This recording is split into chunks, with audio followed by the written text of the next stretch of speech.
Hey guys, Ginna here, and today we're going to be looking at Midnight Suns. Now, the game is quite divisive in its reviews, and also it has a lot of different aspects to the game. So instead of trying to talk through all of the game and showing pre-rendered clips in the background, and even you have no idea how the game actually plays, I thought I'd just do a quick playthrough of certain sections to give you an overview of how the game feels to play and what it encompasses. So this is what the screen you get when you're about to launch a mission. So the mission is led by Spider-Man on this occasion, and you can choose to put your character in, which is my guy here, Hunter. Or you can choose some of the other cool ones that we've got, such as Blade, Captain America, Ghost Rider, etc. So I'm going to go with a few different ones to show some of the different types of techniques that they have and different play styles. So I think I'm going to chuck Wolverine as well, because he's absolutely mental. So this is what you'll find yourself doing. The game plays over a daily cycle. So each day you choose what mission you want to go on. You go on the mission, collect your resources if successful, and then, well, we'll get on to what happens after that, because this is the bit of the game you probably see in the trailers a lot, all the fighting, everything that's happening. But this part of the game is the part of the game you probably play the least. So I've done 73 hours in this game now, so I've played it quite extensively. But the fighting and the full, combat system, you encounter the least of all of the game, but it is definitely the strongest part. So it's a card-based XCOM type game, if you like. So you have your heroism in the bottom right, and certain cards cost an amount of heroism, such as this one. So Piercing Slash, if target has block, add 94 damage. So he has his block up, do some damage to him, and it is really going to go to town room, as you can see now.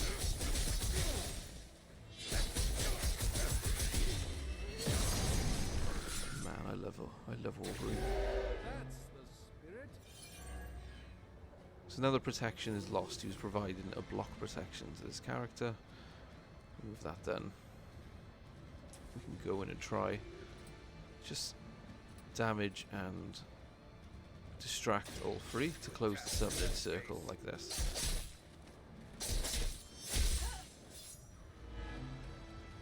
Okay, that was pretty cool. That's one mystic out. Here we Not go. another mystic out of the ritual. Almost there. So already one of the objectives in the top left, as you can see, is done.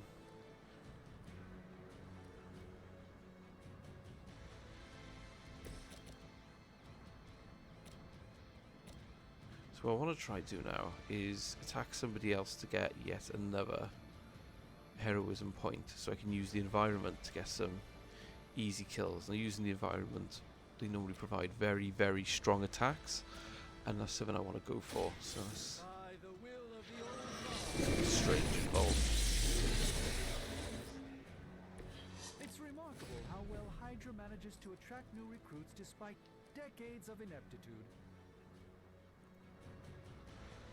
So that's a pretty good card to use now if we're going to be looking to capitalize on these.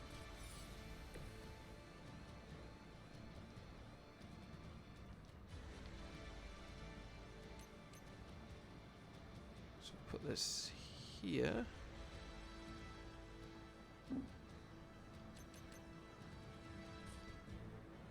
So try to get Wolverine involved and kill these three with one environment. It now costs 1 point instead of 2. So the game, unlike XCOM, where it's all about using percentages and hit points, etc., this game is more about movement, using your cards. So you can see that I still have one move left. So if I move Doctor Strange here, it shows me what environmental things I can use and who the range and who they would damage. So putting Strange here means I can take these two out with another lamppost.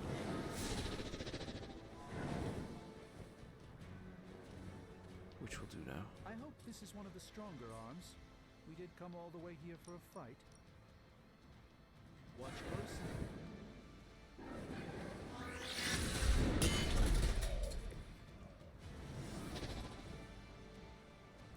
Now that puts me out of card plays, so effectively I end my turn, but occasionally you might have items attached which you can change prior to launching into the mission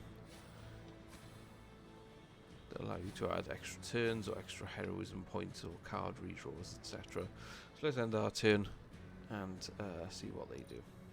Forever in service. Feel horrendous. I will never remove it. Seems like Wolverine is taking the brunt of their attacks. Everything according to plan.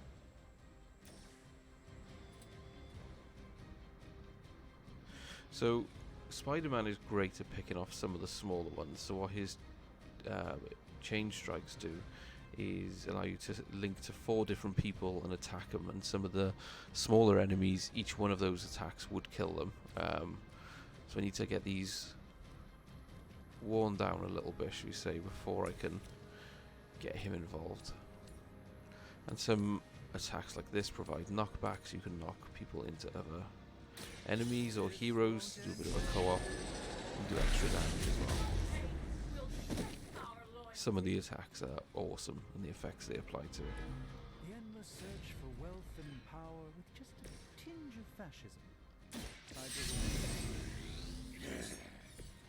Want it done right, gotta do it yourself.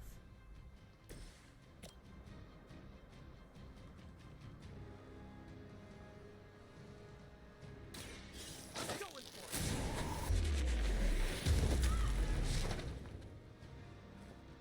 So as you can see with Spider-Man as well, he's wearing his Midnight Suns outfit. So each character, once you get them to a certain level, you unlock a challenge. And upon completion of that challenge, you then get to equip the Midnight Suns skin on them, which is pretty cool. And there's a different challenge for each character that you need to complete in order to earn that skin as well. And you can see I can kill this enemy here, or KO as it says in the game, and provide knockback into a secondary to do a bit more damage on that one. I love the way that you have to manipulate the environment, it's really well done. My purpose is Yeah, she had a bit of knockback on that one, Jesus. her blessing be hers.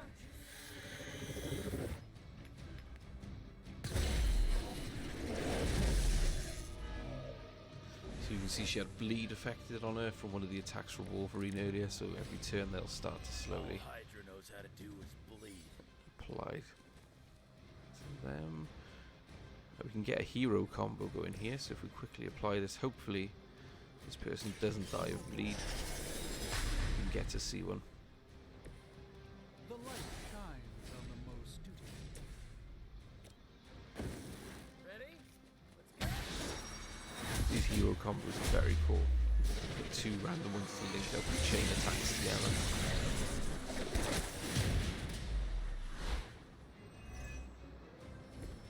Well done. We've done it. One annoying thing I've noticed is Caretaker always says we've done it, and then in the top right corner in writing it always says you've done it. So one of the minor gripes I have with the game. Now when you finish each level you get gloss given to you, which is the cosmetic currency, and it always gives you a cool comic book cover to look at, which then goes into your collection, and you can even stick into photo frames around the Abbey. So speaking of the Abbey, I'll show you that section now. So once you've always returned from a campaign mission, there's normally a cutscene. But when you return from one of these little side missions like we've done there, you have this cutscene of you returning from the portal in Limbo. And then you're back to the Abbey. So this is where you spend a huge chunk of your game. You get to customize your character completely in terms of what they're wearing, how they look. You get to customize the room they stay in. If we have a look at our objectives, join a hangout with Wolverine that he loves, because the majority of this game is like you're playing The Sims. It's not quite what you might be expecting, but you can see everyone's hanging out. So you get to come to the Abbey and hang out with Doctor Strange, Captain America, and all the gang. Because I'm so late in the game and I've got the friendship level so high, I can't do a lot of the havens and hangouts, and I've already completed a lot of the clubs. But what you'll find yourself doing in this game, bizarrely, is going to book clubs with Blade, Wolverine, Captain America, and Captain Marvel. You'll also then find yourself going to a garage workout session with Tony Stark and Peter Parker as well. So there's a lot to do in the evenings, and if you're not doing things with the team, you have the Abbey to explore, which if I show you is a pretty big map actually. Now all of these chests are ones that you find and unlock and open and get cosmetics within. They do actually replenish. You can see the ones that are closed you can go and open again with certain keys, and some are free, so I've reached a certain level now where any white or blue ones I can just walk up to and unlock, and it makes the game a lot easier later on. Huge parts of the area are locked, so to start with you can see these grey borders. You can only get into this section. Then you have a few challenges, and once you do them you unlock different abilities such as open, reveal, purify or break, to break down certain walls, remove certain effects from the map so that you can progress further into the open world element and complete some of the main story missions and side quests which help move the game along. There's also resources in this game you can use to craft cards, and you find them out and about, such as these oyster mushrooms for example. So once you've finished messing around and gathering resources at night and doing any of the additional Abbey missions you need to do, it's time to tuck in. We might get a dream, we might not, let's see what happens.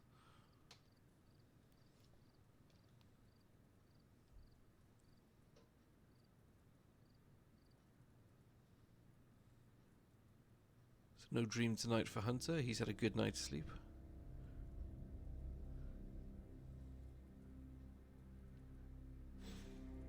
And if I quickly show you the customization menu. So you've got each of your heroes, you can change their day clothes, their armor, etc. So if I go to my guy. So here's the deck that I have, and the cards and the damage to do. You can see the gold where I've applied upgrades, but then you earn different cards as you go along. You can swap them out for an upgrade as well. And here we have the list such as Abbey outfits, what I'd like to wear around, and you unlock certain ones for doing book club, and the emo kids is another club that you can attend. But as you can see, there's a lot to choose from, and there'll be more that I unlock as I go on as well. And likewise with the armors that you unlock, there's a lot to unlock here, and all with different shaders that you can see on the right that you can unlock and apply and buy for gloss. Not too sure on that one.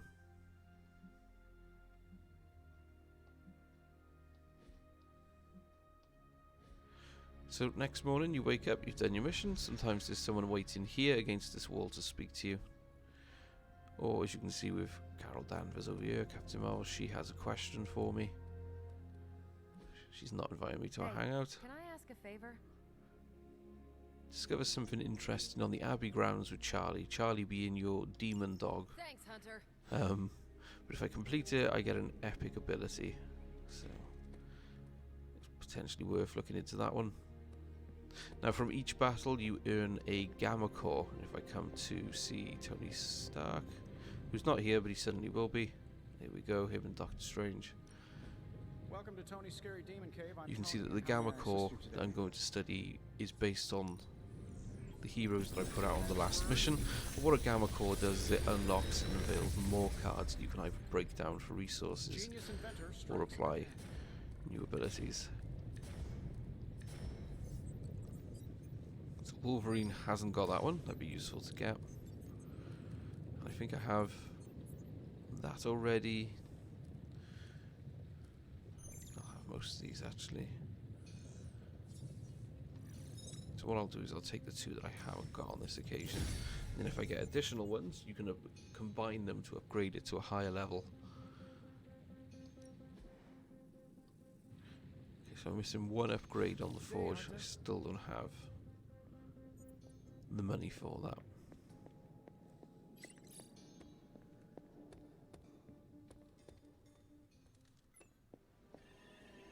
You have this section here, which is the Intel cache. So you can see in the top right is another currency that you need. And you can send different heroes on different missions, and you can see as well you can sell resources then, or buy resources to help you build cards and abilities for each of your heroes. Now I believe I had an artifact on that last mission. Let me double check. I didn't. I thought that was the reward. Okay. So as you can see, the game has like a daily loop. You battle, you come back, you cash in what you've earned, you get your new abilities. You then come to see Blade and do a daily sparring session. And now this allows you to put your friendship XP up with people. So once you get them to level 5, that's when you unlock the challenge to do the extra quest for the Midnight Suns armor for that person. So at the moment I can't do Strange or Ghost Rider because I've recently done them, same with Captain America. So it's Wolverine or Wanda today to get them to level 5. So Evil doesn't take time. Neither should we. you always get this little image of your fighting which you can customize. Upgrade abilities. If I show you that with Spider-Man, now there's an option to do one. So as I have 2 of these, I can now do a gold one, and it adds extra abilities to it. So it gain 1 resist on redraw and gain 28 block. And you can also apply ability mods to cards as well. So if I didn't like that, I could assign a further modifier, and I then get to choose. So that one actually gives me free heroism if I use it, so I can use some of the bigger, more powerful attacks from him or the other cards in my hand. So that in effect is your daily cycle of what you do in Midnight Suns. Nice lovely resource there, we'll pick that up. To launch a mission, I literally go back to the table and select which region I want to launch in. And as you can see by the little icon next to it, it shows you which character will be there, and then you're straight back into another fight. So apologies I've waffled on for 18 minutes showing you how the game works. A bit of a weird review, but I wanted to show all the facets of the game, because it's a really complicated game in terms of how many different things it has going on at once. But I really like this game. I've now put 71. I've probably just ticked over 72 hours into the game. I've not yet completed it. I've done all a lot of side missions. I've completed all of the Abbey quests. There's nothing left for me to do now in the open world. It's just completing the main story mission and doing side missions to level up my team. Speaking of leveling up the team, there's a pretty cool mechanic, as you saw when I went into battle. It shows every character's level ability, where what it does is it keeps your lowest person within so many levels of the highest. You don't have to keep shuffling. If you find a team that you really like, you can keep putting them out again and again without having to worry that you're neglecting other people. It will pick up their abilities for you and move their hit points, etc., along as if they were being used, and I really like that. So the game graphically isn't the best in the world. It's passable. It does what it needs to, although some of the effects on the specials are excellent. The core gameplay of when you're battling is fantastic, although, like I said, that's quite a minority of what you're doing in the game, surprisingly.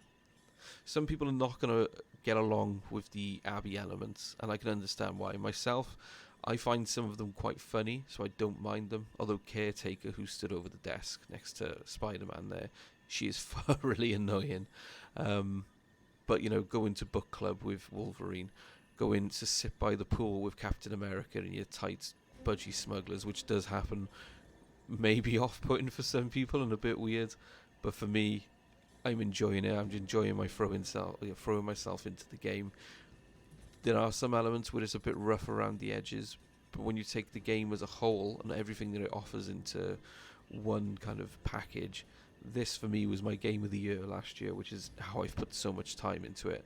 The core gameplay loop is excellent when you're doing missions. There's so much customization, so much story and lore to uncover, and if you like XCOM and the management side as well as the actual battling side, it's there, but both have been improved on, which is something I didn't think they would do with XCOM. I'm a huge XCOM fan, and somehow they've managed to take it a step further, which is really good to see. Well, thanks for listening to me rattle on now for 21 minutes in this review. It's probably the longest I've ever done, but I hope you enjoyed it, and yeah, check out Midnight Suns. It is my game of the year, and it is a fantastic game.